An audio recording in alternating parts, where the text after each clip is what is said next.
bem, pessoal, então vamos dar continuidade, né, ao que nós estávamos considerando.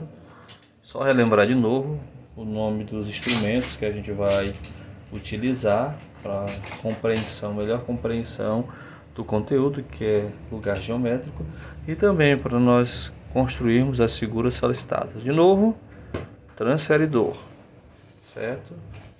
Nós temos o esquadro.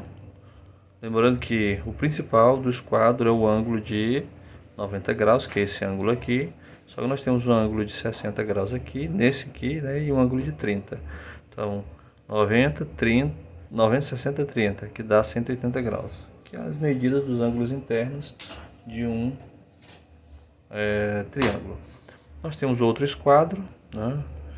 Semelhante ao outro, a propriedade principal que a gente vai utilizar é essa aqui, o 90 graus, só que esse aqui é interessante que ele foi dividido em dois ângulos iguais de 45 graus, tá? Certo? E novamente, nossa régua graduada, uma régua de 0 a 30 centímetros e o nosso compasso.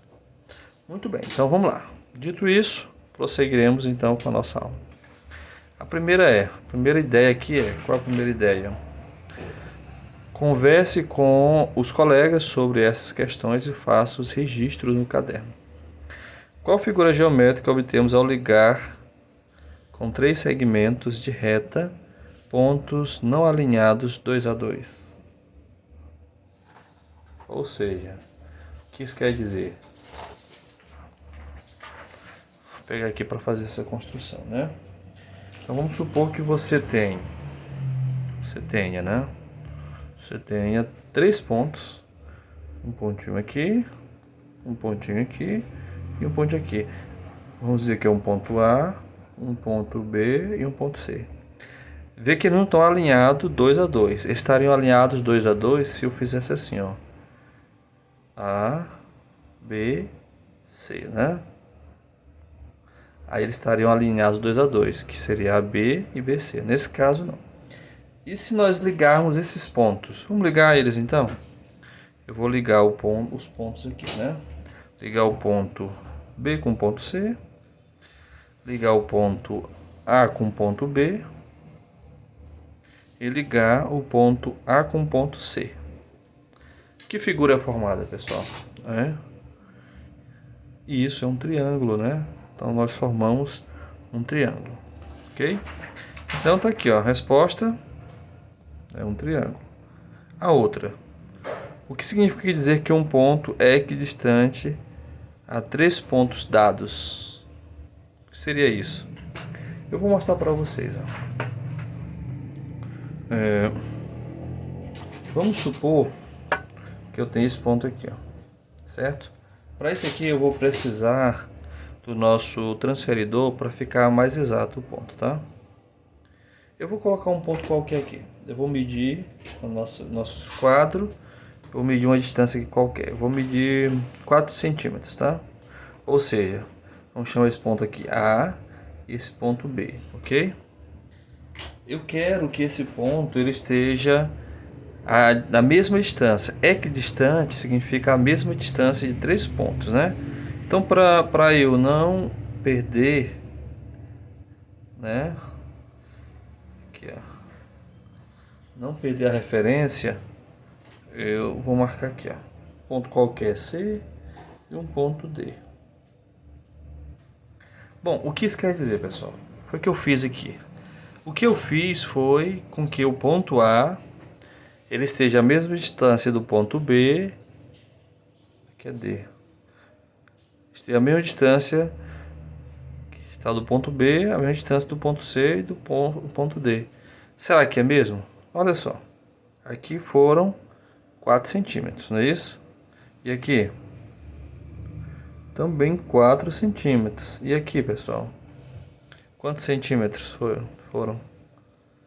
Também 4 centímetros. Ou seja, são pontos equidistantes.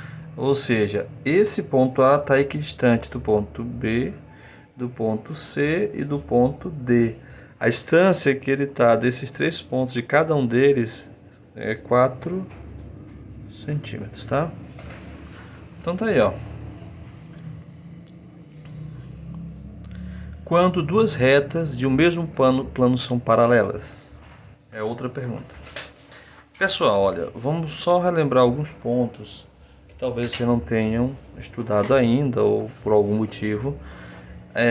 Duas retas, a relação que se estabelece entre elas, num plano qualquer, elas podem assumir três características, tá? Quais são as características? Olha só. Essas retas, elas podem se cruzar em algum ponto, né? Vou colocar aqui, ó. Nós temos essa reta R. Eu vou fazer outra reta, a reta S, certo? Ok? Olha só o que está acontecendo. Essas duas retas, elas se tocam, se cruzam em um único ponto. Então, esse ponto é o ponto de encontro entre elas, ok? Então, esse ponto de encontro, né, entre elas determina que essas duas retas elas são chamadas de concorrentes. Concorrentes. Ou seja, são retas que se cruzam em um único ponto. Nós teríamos também a situação aqui, ó. Olha só. Se eu colocasse a reta R e a reta S aqui. Ok? R, essa é a reta R. Eu pergunto a vocês, elas são retas concorrentes? Essas retas, elas se cruzam? Talvez alguns de vocês diriam que não, mas eu posso afirmar a vocês que sim. Por quê? Pelo seguinte fato, porque uma reta, ela é infinita. O conceito de reta é que ela é infinita, ou seja, nessa direção aqui, ela cresce infinitamente, mas nessa direção também. Então eu poderia esticar essa reta o máximo possível, né?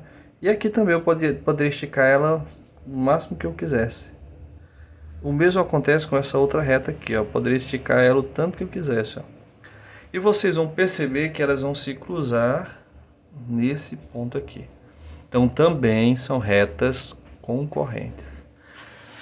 A ideia qual é? Se duas retas, né, ela tiver pelo menos uma inclinação uma em relação à outra, em algum ponto elas vão se cruzar, porque são retas e retas, elas são infinitas, né?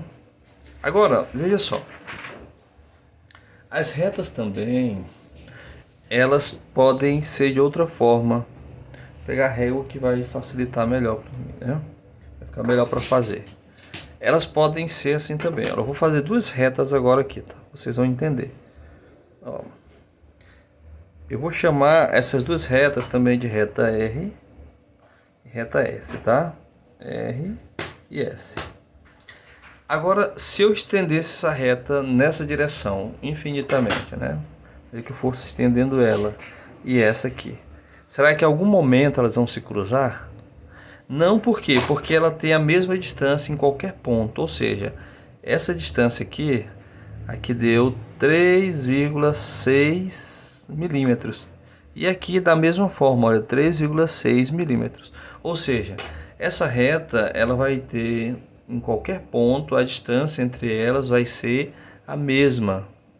Logo, elas são chamadas de retas paralelas. São retas que nunca se cruzam, ok? Então essas retas elas nunca se cruzam. Então naturalmente elas são chamadas de retas paralelas, ou seja, a distância entre elas permanece a mesma. Elas nunca vão se cruzar. Agora tem um outro conceito interessante também, que eu gostaria de só mencionar para vocês, para finalizar mais esse vídeo. Depois a gente retoma com outro. Tem uma outra situação também, gente, olha, é a chamada de retas coincidentes. Olha, eu vou usar as canetas para ilustrar para vocês, tá? Então nós temos duas canetas aqui.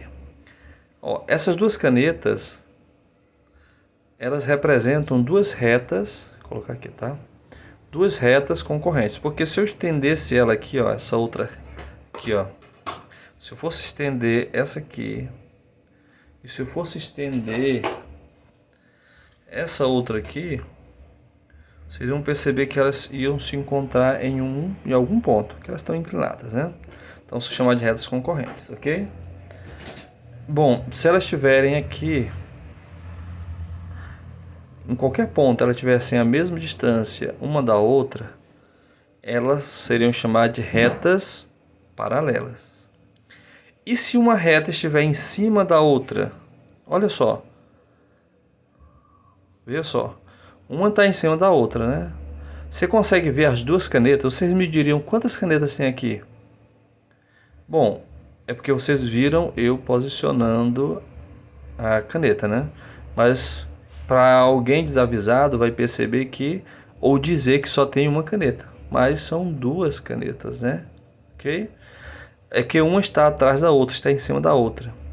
É o mesmo, olha, é como se eu fizesse, voltando ao nosso exemplo, vou fazer de azul a nossa reta R e vou fazer de vermelho a nossa reta S. Uma está em cima da outra. Nesse caso, são chamadas de retas coincidentes. Essas aqui são paralelas, né?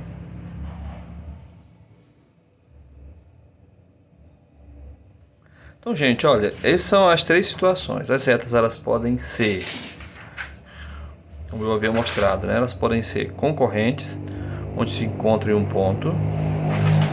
Elas podem ser paralelas, onde nunca se encontram.